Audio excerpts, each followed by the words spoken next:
광고 말씀 먼저 한 가지만 드리겠습니다. 고 김기춘 권사님의 발인 예배가 새벽 예배가 끝난 후 6시 30분에 서산의료원 장례식장에서 있습니다. 교회에서는 6시 15분에 출발할 텐데요.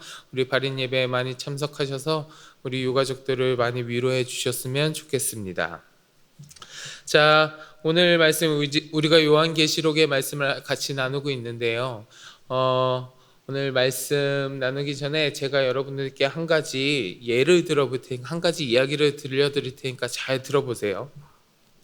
한 가지 가정을 좀 해보겠습니다. 제가 동전 하나 가지고 있지 않는, 동전 하나도 없을 만큼 완벽한 빈털털이라고 칠게요. 실제로 그 정도는 아니에요. 그 정도는 아닌데 동전 하나도 없을 만한 빈털털이라고 가정하고, 제가 그만큼 아무것도 없는 사람인데, 그런데 누가 저한테 와가지고요 1,000원짜리 지폐 한 장을 이렇게 준다고 생각하면 그 1,000원짜리 지폐가 저한테 귀할까요? 안 귀할까요?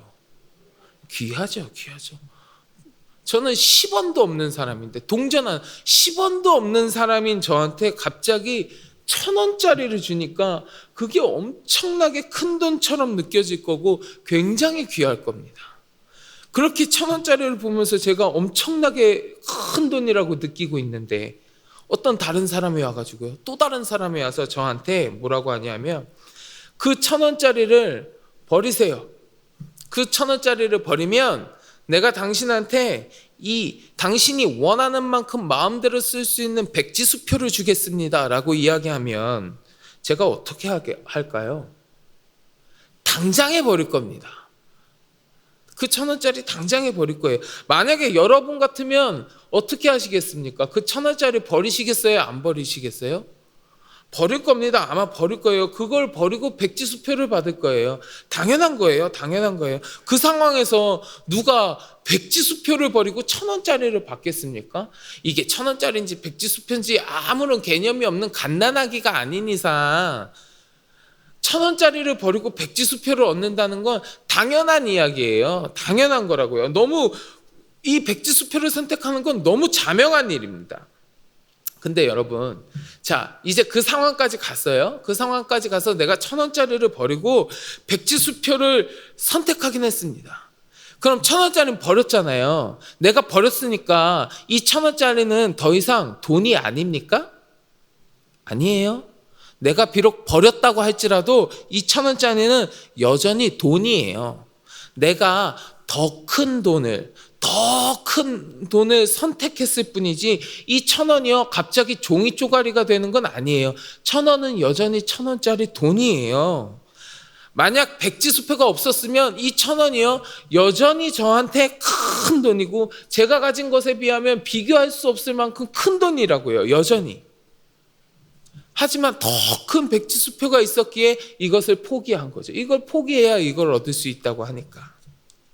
제가 지금까지 말씀드린 이 1,000원짜리와 백지수표에 관한 이야기, 이 예는요 우리 하나님과 사단의 능력에 대해서 예를 들어드린 겁니다. 우리 하나님과 사단의 권세에 관한 이야기예요. 하나님의 권세는 마치 백지수표와 같습니다. 그 크기를 우리가 감히 가늠할 수도 없고요, 내게 있어야 하는 모든 것을 넉넉히 채우고도 남는 큰 권세가 우리 주님께 있습니다. 그런데 사단도 능력이 있어요, 여러분. 비록 사단의 능력은 1,000원짜리와 같은, 우리 주님과는 감히 비교도 될 수 없을 만큼 미미하고 작지만, 그렇다고 해서 사단이 능력이 없는 건 아니에요. 주와 비교했을 때 진짜 비교 대상조차도 되지 않을 만큼 미미하지만 능력이 없는 건 아니라고요. 1,000원짜리가 백지수표와 비교했을 때 비교도 되지 않을 만큼 아주 작은 돈이지만 돈이 아닌 건 아니라고요. 심지어 그 작디 작은 미미한 사단의 능력도요, 나하고 비교하면 큰 능력이에요. 나는 그것조차도 없으니까요. 그래서 사단이 계속해서 우리를 유혹하는 거예요. 우리를 넘어뜨리려고 유혹하고 시험하고 현혹하는 겁니다. 그 사단의 작은 능력만으로도 우리를 상대하기에는 이미 충분히 갖고 있거든요. 이러한 사단의 유혹 앞에서 그러면 우리가 넘어지지 않으려면, 나와 비교하면 그래도 큰 능력을 갖고 있는 이 사단의 시험 앞에서 내가 넘어지지 않고 내가 이겨내려면 어떻게 해야겠습니까? 이 사단의 능력을 아주 작고 미미하고 보잘것없는 것으로 만들어버리는 권능의 하나님을 우리가 붙들어야 된다는 거예요. 그 하나님과 함께하고 그 하나님의 능력을 힘입어서 내가 살아갈 때에 사단의 능력은 결코 나를 흔들 수 없습니다. 내가 주님 없이 사단과 대적하면 내가 이기기 힘든, 내가 이길 수 없는, 나에게 너무너무 벅찬 큰 대적이 되지만, 내가 주님과 함께하면요, 이 큰 대적이 보잘것없는 존재가 되어버리고 만다는 거예요. 사단의 힘은 주와 함께할 때에 보잘것없는 힘에 불과하다는 겁니다. 사랑하는 성도 여러분, 우리 주님과 함께함으로 말미암아, 주와 동행함으로 말미암아 우리에게 다가오는 모든 사단의 유혹과 시험을 보잘것없는 것으로 만들어버리고 물리치고 이겨내는 우리 모두가 되기를 주님의 이름으로 간절히 축원합니다. 우리가 오늘 본문 말씀을 통해서 이 사단의 힘이 왜 주님 앞에서 보잘것없는 것인지 우리가 한번 확인해 보겠습니다. 우리 오늘 본문 1절부터 4절까지 다시 한번 봉독해 보겠습니다. 다섯째 천사가 나팔을 불매 내가 보니 하늘에서 땅에 떨어진 별 하나가 있는데 그가 무저갱의 열쇠를 받았더라. 그가 무저갱을 여니 그 구멍에서 큰 화덕의 연기 같은 연기가 올라오매 해와 공기가 그 구멍의 연기로 말미암아 어두워지며 또 황충이 연기 가운데로부터 땅 위에 나오매 그들이 땅에 있는 정갈의 권세와 같은 권세를 받았더라.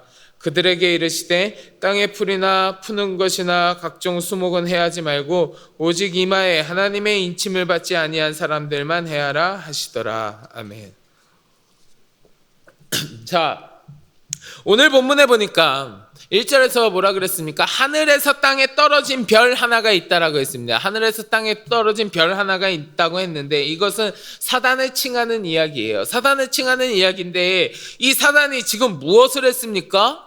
무저갱을 열었다고 했어요. 무저갱을 열어서 자신의 수하들을 이끌어내는 겁니다. 잘 아시겠지만 여러분, 무저갱이라고 하는 것이 무엇입니까? 바닥이 없는 깊은 구덩이, 이것을 이야기하는 거거든요. 우리가 성경에서 스올이라고도 이야기하고요, 지옥이라고도 이야기하는 그곳이 무저갱인데, 그곳이 무저갱인데 이곳은요 불순종의 영들이 들어가서 영원한 형벌을 받는 장소입니다. 성경에서도 이것을 이야기하는데 마태복음 25장 41절에 보면 이렇게 이야기해요.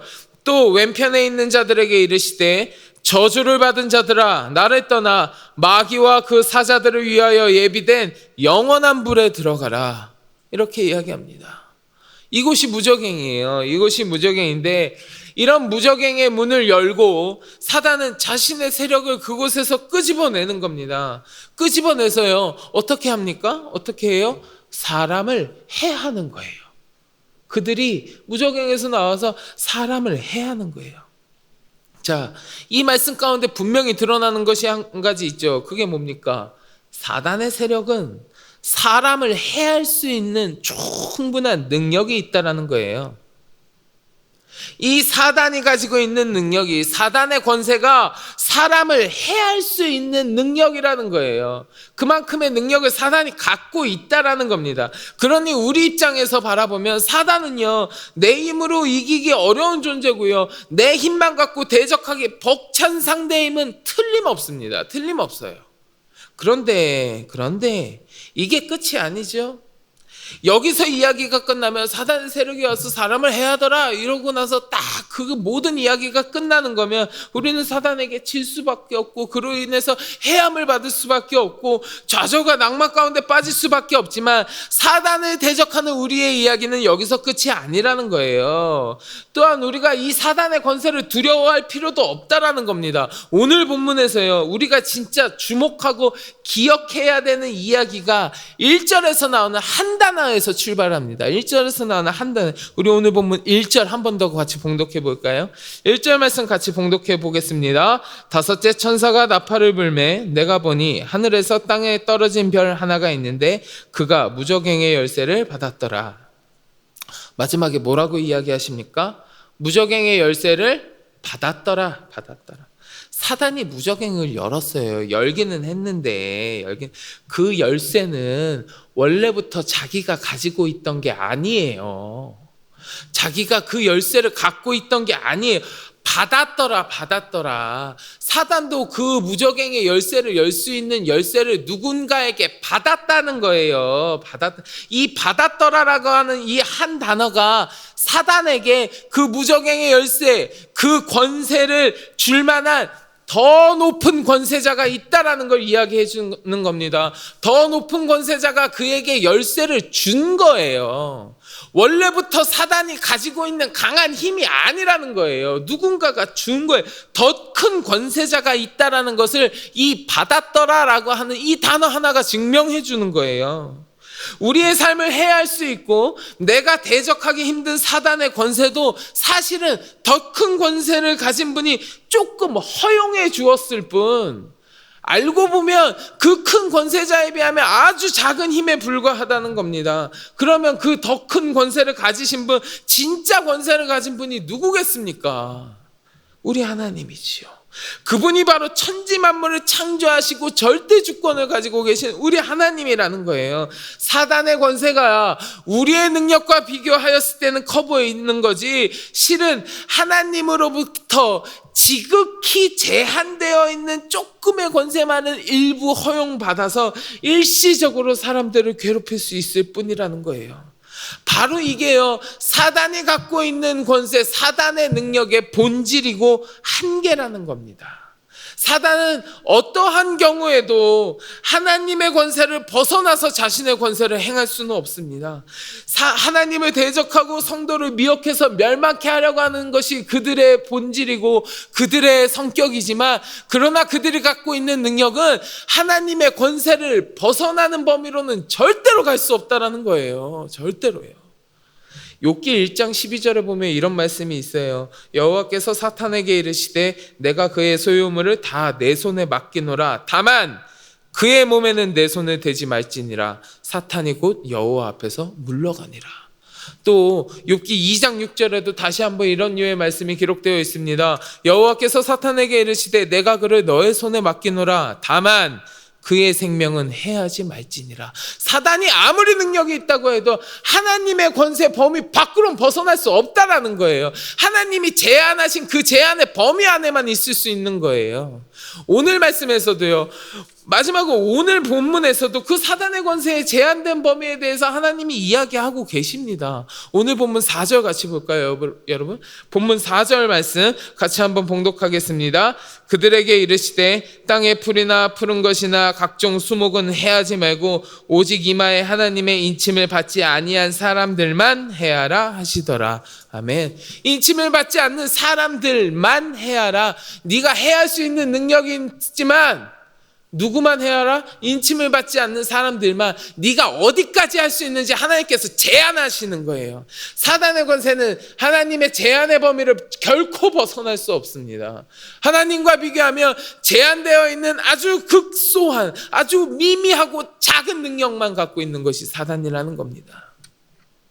사단도요, 권세가 있습니다. 사단도 능력이 있습니다. 그리고 우리의 힘으로 그 사단의 능력을 대적하기에는 너무나 벅찬 것도 사실입니다. 그러나 우리가 기억해야 하는 것은 무엇이냐? 그러한 사단의 권세는 결국에는 하나님의 권세 안에 속하여 있다는 거예요. 아무리 강하여 보인다고 한들 그 사단의 권세가 하나님의 권세를 이기지 못합니다. 내 힘으로 맞서려고 한다면 그 사단의 권세가 강하고 두려워 보일지 모르지만 내가 하나님의 보호의 장중에 있다면, 내가 하나님과 함께하고 동행하고 있다면, 내가 하나님의 능력을 힘입어 살아간다면 그 사단의 권세는 한낱 백지수표 앞에 놓여있는 1,000원짜리 정도밖에 되지 않는다는 거예요. 그러니 우리가 그것을 전혀 두려워할 필요가 없다라는 겁니다. 그러면 여러분, 우리가 진짜 두려워해야 되는 것은 뭡니까? 우리가 경계해야 되고 우리가 염려해야 되는 것은 무엇이냐면, 나를 힘들게 하고 나를 어렵게 하는 사단의 권세를 내가 두려워하는 것이 아니라, 혹시 내가 하나님의 보호하심에서 벗어나지는 않았는지, 내가 주님과 동행하지 않는 삶을 살고 있지는 않은지, 내가 하나님의 능력을 의지하고 힘입어 살아가는 것이 아니라 내 힘과 내 능력을 의지하고 힘입어서 살아가고 있는 것은 아닌지, 우리가 그것을 늘 염려하고 경계해야 된다는 거예요. 내가 진짜 두려워할 건 사단이 아닙니다. 내가 하나님과 함께 하고 있는지 아닌지, 이것을 늘 염려하면서 하나님과 함께 하려고 늘 노력해야 되는 게 내가 신경 써야 될 부분이지, 사단의 권세는 내가 하나님과 함께하기만 하면 신경 쓸 것도 아니라는 거예요. 시편 27편 1절에서 다윗은요 이렇게 고백합니다. 여호와는 나의 빛이요 나의 구원이시니 내가 누구를 두려워하리요. 여호와는 내 생명의 능력이시니 내가 누구를 무서워하리요. 주님은 나의 빛이시고 주님이 내 능력이 되시면 내가 누구를 두려워하겠습니까? 하나님의 능력을 힘입고 내 생명의 능력 되시는 주와 함께하면 내가 누구를 무서워하겠습니까? 주님과 함께하기만 하면 그 무엇도 두렵지 않고요, 그 무엇도 무서워할 필요가 없다라는 겁니다. 사랑하는 성도 여러분, 사단은요 영적인 존재예요. 능력을 갖고 있는 존재예요. 이러한 사단의 권세를 우리가 가벼이 여기고요, 우리가 그 사단의 권세 앞에서 방심해서는 안 됩니다. 그러나 우리 주님은 그 사단의 권세와는 비교할 수 없는 크신 능력의 주님이시고요, 이미 완벽한 승리를 거두신 하나님입니다. 사람의 눈으로 보기에 강한 것처럼 보일지 모르지만 실제로는 허술하고 연약하기 짝이 없는 아주 제한되어 있는 이 사단의 권세를 우리가 바로 알고 모든 두려움을 떨쳐버려야겠습니다. 사단의 권세를 완전히 패배시키시는 우리 주님의 능력을 의지하고 우리에게 궁극적인 승리를 가져다 주시는 그 주님의 능력을 힘입어 살아감으로 하나님께서 주시는 영광된 승리의 삶을 살아가는 우리 모두가 되기를 주님의 이름으로 간절히 축원합니다. 자, 우리 같이 기도하겠습니다. 하나님, 내 삶을 힘들게 하고 어렵게 하는 사단의 권세가 주님 앞에 비하면 아무것도 아니고 작고 보잘것없는 것임을 우리가 다시금 확인했습니다. 하나님, 내가 늘 주와 동행하고 하나님의 능력을 힘입어 살아가게 하여 주시옵소서. 그리하여서 내 삶 가운데 다가오는